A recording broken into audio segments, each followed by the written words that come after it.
5 decades of Israeli occupation, and many scenes remain the same. Young Palestinians throw stones at Israeli soldiers, who respond with tear gas. But now a report from human rights organization B'tselem and HaMoked says Israel is ignoring special laws to protect the rights of minors and teenagers when they are detained after a protest. This is an age in which people are more vulnerable, can actually be scarred for life, traumatized for life through such experiences. So you want to have special protections in place.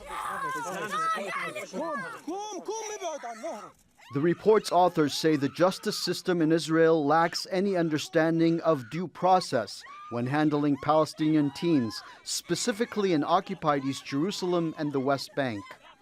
We have a system in which on one side the police officers, the prosecutors, the judges, the jailers will all and always be Israeli. And in this case, you have Palestinian teenagers who are always on the receiving end of this reality. 60 teenagers suspected of stone throwing were interviewed for the report. Some were arrested in the middle of the night, which is forbidden under Israeli law.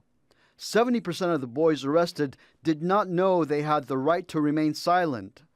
A third of the boys did not speak to a lawyer. They said they feared being harmed and were pressured to sign involuntary and sometimes false confessions. In 95% of the cases, the boys were questioned without a parent or relative being present.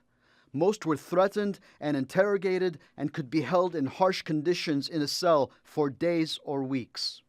Human rights groups don't see Israel changing its abuse of Palestinian teens anytime soon. Sad and difficult conclusion is that we are unlikely to see any meaningful change in these policies in the absence of ending the occupation.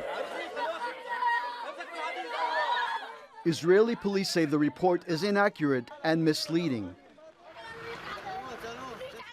Chaderjian, Al Jazeera.